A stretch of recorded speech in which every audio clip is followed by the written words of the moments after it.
Wenn man einem Wolfshund begegnet, fällt eines sofort auf. Diese Hunde sehen aus, als wären sie direkt aus der Wildnis entsprungen. Ihr durchdringender Blick, die aufrechten Ohren, die schlanke Silhouette und die typische Wolfszeichnung lassen viele Menschen glauben, sie hätten einen echten Wolf vor sich. Doch hinter diesen außergewöhnlichen Hunden stehen keine wilden Tiere, sondern jahrzehntelange Zuchtprogramme, bei denen Menschen versucht haben, die Eigenschaften des Wolfs mit denen des Haushundes zu verbinden. 3 Wolfshundrassen sind dabei besonders bekannt. Der Saarloos-Wolfhund aus den Niederlanden, der tschechoslowakische Wolfhund aus einem militärischen Zuchtprojekt und der Volkosobi-Wolfhund aus Russland, eine moderne Kreuzung mit dem Ziel, einen leistungsfähigen Arbeits- und Diensthund zu erschaffen. Alle 3 tragen den Namen Wolfhund, doch ihr Charakter, ihre Geschichte und ihre Einsatzmöglichkeiten könnten kaum unterschiedlicher sein. Kapitel 1: Der Saarloos-Wolfhund. Der sensible Wolfshund aus den Niederlanden. Herkunft und Geschichte. Der Saarloos-Wolfhund entstand in den Niederlanden durch den Züchter Leendert Saarloos. In den 1930er Jahren begann Saarloos ein außergewöhnliches Experiment.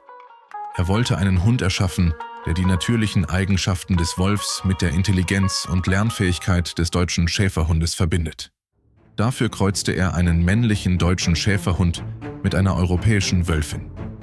Seine ursprüngliche Idee war es, einen besonders leistungsfähigen Gebrauchshund zu entwickeln, der beispielsweise für Polizei- oder Blindenführarbeit geeignet sein sollte. Doch das Ergebnis entwickelte sich anders als erwartet. Der Saarloos-Wolfhund behielt viele ursprüngliche Wolfsmerkmale, eine starke Vorsicht gegenüber Fremden, eine ausgeprägte Fluchtreaktion und eine hohe Sensibilität. Statt eines klassischen Diensthundes entstand ein außergewöhnlicher Begleithund für erfahrene Halter. Rassemerkmale. Der Saarloos-Wolfhund gehört zu den größeren Hunderassen und beeindruckt vor allem durch seine elegante, fast wilde Erscheinung.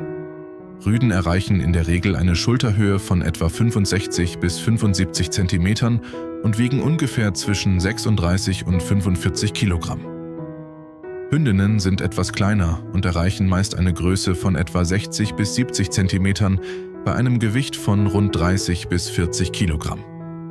Sein Körperbau erinnert stark an seine wilden Vorfahren.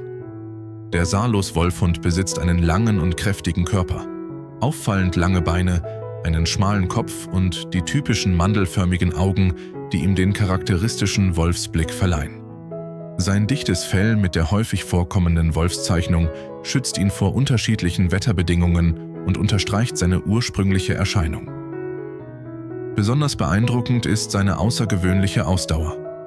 Seine Bewegungen wirken oft leicht, kraftvoll und sehr natürlich, weniger wie die eines klassischen Haushundes, sondern eher wie die eines Wildtieres, das sich mühelos durch große Entfernungen bewegen kann. Charakterlich ist der Saarloos-Wolfhund eine sehr besondere Rasse. Er gilt als intelligent, unabhängig und äußerst sensibel.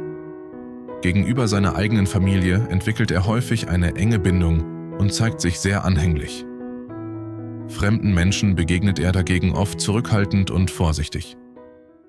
Trotz seines wolfsähnlichen Aussehens ist der Saarloos-Wolfhund jedoch kein typischer Schutz- oder Wachhund. Während ein deutscher Schäferhund bei einer Bedrohung häufig aktiv nach vorne arbeitet und seinen Menschen verteidigt, reagiert der Saarloos-Wolfhund oft mit Vorsicht und versucht eher, einer möglichen Gefahr auszuweichen. Aus diesem Grund konnte er sich nie als klassischer Diensthund bei Polizei oder Militär etablieren. Heute wird er hauptsächlich von erfahrenen Hundehaltern als Familienhund, Begleithund oder für verschiedene Hundesportarten und anspruchsvolle Beschäftigungen gehalten. Wie viele große Hunderassen erreicht auch der Saarloos-Wolfhund keine extrem hohe Lebenserwartung. Durchschnittlich werden diese Hunde etwa 10 bis 12 Jahre alt. Kapitel 2: Der tschechoslowakische Wolfhund. Das militärische Experiment. Herkunft und Geschichte. Der tschechoslowakische Wolfhund besitzt eine deutlich militärischere Vergangenheit. In den 1950er Jahren startete die damalige Tschechoslowakei ein Projekt der Armee. Das Ziel: ein Hund mit der Ausdauer und Widerstandsfähigkeit eines Wolfs und der Trainierbarkeit eines deutschen Schäferhundes. Dafür wurden deutsche Schäferhunde mit Karpatenwölfen gekreuzt. Die Armee wollte einen leistungsfähigen Grenzschutz- und Militärhund entwickeln. Nach mehreren Generationen stabilisierte sich die Rasse und wurde später offiziell anerkannt. Der tschechoslowakische Wolfhund gehört zu den beeindruckendsten Vertretern der Wolfhundrassen und vereint die Ausdauer eines Wolfs mit der Arbeitsbereitschaft eines Gebrauchshundes. Schon seine Größe und sein athletischer Körperbau vermitteln einen Eindruck von seiner außergewöhnlichen Leistungsfähigkeit. Rüden erreichen eine Schulterhöhe von mindestens 65 cm und wiegen dabei mindestens 26 Kilogramm. Viele ausgewachsene Rüden sind jedoch deutlich kräftiger und erreichen ein Gewicht zwischen 30 und 40 Kilogramm. Hündinnen sind etwas kleiner, erreichen mindestens 60 cm Schulterhöhe und wiegen mindestens 20 Kilogramm.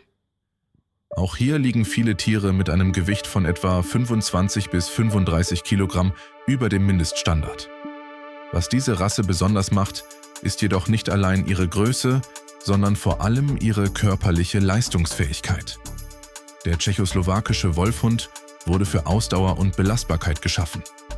Sein kräftiger, aber gleichzeitig beweglicher Körper ermöglicht es ihm, große Entfernungen zurückzulegen, ohne schnell zu ermüden. Seine Bewegungen sind schnell, effizient und erinnern stark an seinen wilden Vorfahren. Dazu kommen ein außergewöhnlich guter Orientierungssinn und eine hohe Widerstandskraft, wodurch diese Hunde auch unter schwierigen Bedingungen zuverlässig arbeiten können. Charakterlich unterscheidet sich der tschechoslowakische Wolfhund deutlich vom eher zurückhaltenden Saarlos-Wolfhund. Er ist häufig arbeitsfreudiger, aktiver und stärker darauf ausgerichtet, mit seinem Menschen zusammenzuarbeiten. Diese Hunde gelten als intelligent, lernfähig und äußerst loyal gegenüber ihrem Besitzer. Gleichzeitig besitzen sie jedoch einen starken eigenen Willen und eine ausgeprägte Selbstständigkeit. Genau diese Kombination macht sie faszinierend, aber auch anspruchsvoll. Ein tschechoslowakischer Wolfhund benötigt eine konsequente, faire Erziehung und vor allem eine sinnvolle Beschäftigung. Ohne ausreichende geistige und körperliche Auslastung kann er schnell eigene Wege gehen. Für unerfahrene Hundehalter ist diese Rasse deshalb oft eine große Herausforderung. Seine Geschichte begann im militärischen Bereich. Ursprünglich wurde der tschechoslowakische Wolfhund für Aufgaben im Grenzschutz entwickelt und in militärischen Tests eingesetzt. Die Kombination aus Ausdauer, Wetterfestigkeit und seinen ausgeprägten Sinnen machte ihn besonders interessant für anspruchsvolle Aufgaben. Heute findet man ihn unter anderem bei der Rettungshundearbeit, beim Mantrailing und im Hundesport. Auch für andere anspruchsvolle Beschäftigungen ist er geeignet, wenn er richtig geführt wird. Trotz seiner beeindruckenden Fähigkeiten konnte sich der tschechoslowakische Wolfhund jedoch nicht dauerhaft als klassischer Diensthund etablieren. Im direkten Vergleich setzen Polizei und Militär weiterhin überwiegend auf spezialisierte Gebrauchshunderassen wie den deutschen Schäferhund oder den belgischen Malinois, da diese noch stärker auf kontrolliertes Arbeiten, Gehorsam und Stresssituationen gezüchtet wurden. Mit einer Lebenserwartung von etwa 12 bis 15 Jahren gehört der tschechoslowakische Wolfhund zu den langlebigeren, größeren Hunderassen. Kapitel 3: Der Volkosoby-Wolfhund, Russlands moderner Hybrid. Herkunft und Geschichte. Der Volkosoby-Wolfhund ist die jüngste und am wenigsten verbreitete Variante dieser 3 Wolfhunde. Der Name Volkosoby stammt aus dem Russischen und bedeutet sinngemäß Wolfhund. Diese Hunde entstanden durch gezielte Kreuzungen zwischen Wölfen und verschiedenen Diensthunden, vor allem deutschen Schäferhunden.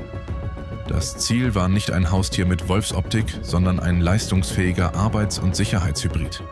Besonders in Russland wurden solche Kreuzungen untersucht, um Hunde mit hoher Ausdauer, starkem Orientierungssinn, Widerstandsfähigkeit und einer ausgeprägter Wahrnehmung zu entwickeln. Der Volkosoby-Wolfhund ist der geheimnisvollste und zugleich umstrittenste Vertreter der 3 Wolfhund-Varianten. Während der Saarlos-Wolfhund und der tschechoslowakische Wolfhund als anerkannte Hunderassen existieren, handelt es sich beim Volkosoby nicht um eine weltweit einheitlich anerkannte Rasse. Deshalb können Größe, Gewicht und Erscheinungsbild je nach Zuchtlinie deutlich variieren. Viele Volkosoby erreichen jedoch eine beeindruckende Größe. Rüden können eine Schulterhöhe von etwa 65 bis 75 cm erreichen und wiegen häufig zwischen 35 und 50 Kilogramm. Hündinnen bleiben etwas kleiner, liegen meist bei einer Größe von etwa 60 bis 70 cm und erreichen ein Gewicht von ungefähr 30 bis 45 Kilogramm. Seine körperlichen Eigenschaften zeigen deutlich den Einfluss seiner wilden Vorfahren. Der Volkosobi besitzt häufig eine außergewöhnliche Kondition, ein dichtes und widerstandsfähiges Fell, lange, kräftige Beine und einen besonders ausgeprägten Geruchssinn. Diese Hunde sind für Ausdauer und Belastbarkeit geschaffen. Viele Exemplare wirken größer und ursprünglicher als klassische Haushunde, da sie die typische schlanke Silhouette und die kraftvollen Bewegungen eines Wolfs besitzen. Auch charakterlich ist der Volkosobi eine außergewöhnliche Kombination aus Hund und Wolf. Sein Wesen hängt jedoch stark vom jeweiligen Wolfanteil und der verwendeten Zuchtlinie ab. Typische Eigenschaften können eine enorme Intelligenz, ausgeprägte Wachsamkeit und ein sehr gutes Wahrnehmungsvermögen sein. Gleichzeitig sind viele dieser Hunde vorsichtig gegenüber Fremden und besitzen einen starken eigenen Willen. Genau diese Eigenschaften machen den Volkosobi faszinierend, aber auch anspruchsvoll. Im Gegensatz zu klassischen Gebrauchshunden wie dem deutschen Schäferhund oder dem belgischen Malinois arbeitet er nicht immer automatisch darauf hin, seinem Menschen zu gefallen. Seine Unabhängigkeit und sein natürlicher Instinkt können die Ausbildung deutlich schwieriger machen.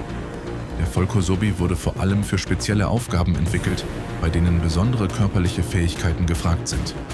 Dazu gehören unter anderem Sicherheitsbereiche, militärische Forschungsprojekte, Suchaufgaben und andere anspruchsvolle Arbeitsbereiche. Eine breite Nutzung als Familienhund oder klassischer Diensthund findet jedoch kaum statt.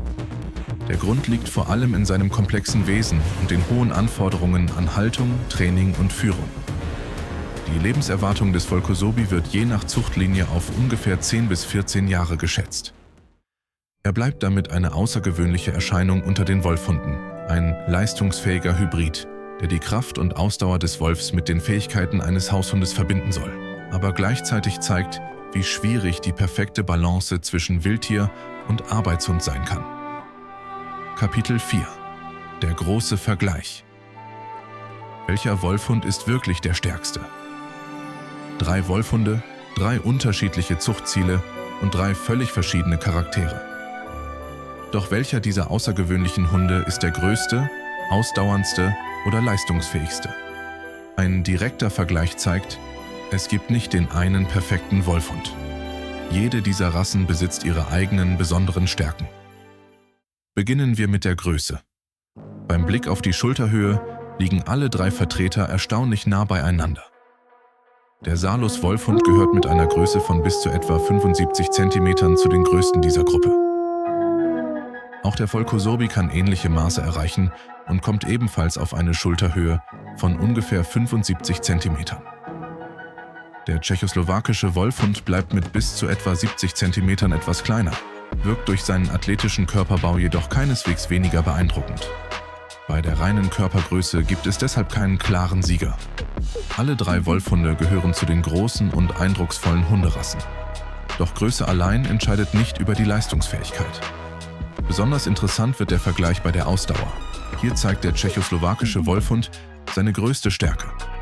Er wurde ursprünglich für militärische Aufgaben entwickelt und gezielt auf Belastbarkeit, Bewegung und Durchhaltevermögen gezüchtet. Seine Fähigkeit, lange Strecken zurückzulegen und auch unter schwierigen Bedingungen zu arbeiten, macht ihn zum ausdauerndsten Vertreter dieser 3 Wolfhunde. Auf Platz 2 folgt der Volkosobi. Durch seinen Wolfanteil besitzt auch er eine beeindruckende körperliche Widerstandskraft und eine hohe Kondition.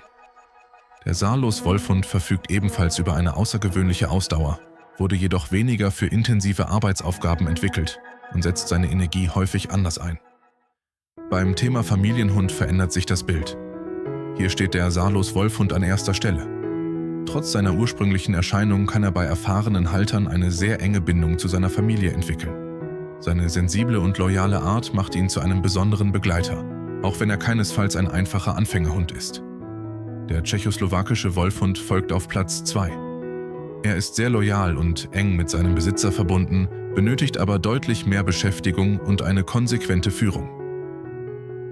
Der Volkosobi bildet in dieser Kategorie das Schlusslicht. Sein stark ausgeprägter Instinkt, seine Eigenständigkeit und die schwierige Vorhersagbarkeit verschiedener Zuchtlinien machen ihn für die meisten Familien ungeeignet. Bei der Arbeitsfähigkeit zeigt sich erneut die ursprüngliche Zielsetzung der einzelnen Hunde. Der tschechoslowakische Wolfhund erreicht hier den ersten Platz. Seine Kombination aus Ausdauer, Lernfähigkeit und Arbeitswillen macht ihn zum vielseitigsten Arbeitshund unter den 3 Wolfhunden. Auf Platz 2 folgt der Volko Sobi. Seine körperlichen Fähigkeiten und seine außergewöhnlichen Sinne können ihn für spezielle Aufgaben interessant machen. Gleichzeitig erschwert sein unabhängiges Wesen jedoch die Ausbildung. Der Saarlos-Wolfhund erreicht den 3. Platz. Seine Intelligenz und seine körperlichen Fähigkeiten sind unbestritten, aber sein vorsichtiges Wesen macht ihn weniger geeignet für klassische Arbeitsbereiche wie Schutzdienst oder militärische Aufgaben. Der Vergleich zeigt deutlich, der stärkste Wolfhund ist nicht automatisch der größte oder der wildeste. Der Saarlos-Wolfhund überzeugt vor allem durch seine besondere Bindung und seine sensible Persönlichkeit. Der tschechoslowakische Wolfhund vereint am besten Ausdauer, Arbeitsfähigkeit und Zusammenarbeit mit dem Menschen. Und der Volko Sobi beeindruckt durch seine ursprünglichen Eigenschaften und seine außergewöhnliche körperliche Leistungsfähigkeit. Jeder dieser Hunde ist einzigartig, doch ihre Unterschiede zeigen eindrucksvoll, wie schwierig es ist, die Eigenschaften eines Wolfs mit denen eines zuverlässigen Arbeitshundes zu verbinden. Militärische Eignung. Während der deutsche Schäferhund und der belgische Malinois weltweit die Spitze der militärischen Diensthunde bilden, konnten sich Wolfhunde nur eingeschränkt durchsetzen. Der Grund? Ein guter Diensthund braucht nicht nur Kraft und Ausdauer, sondern vor allem absolute Kontrolle, Zusammenarbeit und zuverlässiges Verhalten unter Stress. Genau diese Eigenschaften machen klassische Gebrauchshunde so erfolgreich. Denn im Militär zählt nicht nur Stärke, sondern vor allem die Kontrolle. Kapitel 5 Fazit. Der Saarlos-Wolfhund, der tschechoslowakische Wolfhund und der Volko Sobi zeigen 3 verschiedene Wege, Wolf und Hund miteinander zu verbinden. Der Saarlos ist der sensible Wolfhund, faszinierend, aber anspruchsvoll. Der tschechoslowakische Wolfhund ist der erfolgreichste Vertreter dieser Gruppe und verbindet Ausdauer mit Arbeitswillen. Der Volko Sobi ist der geheimnisvollste Wolfhund und wurde vor allem für spezielle Aufgaben entwickelt. Sie alle zeigen eindrucksvoll, wie stark die Verbindung zwischen Wolf und Haushund sein kann. Doch sie erinnern auch daran, ein Hund wird nicht allein durch Kraft, Größe oder ein wildes Aussehen zu einem perfekten Arbeitspartner. Am Ende entscheiden Charakter, Vertrauen und die Verbindung zwischen Mensch und Tier.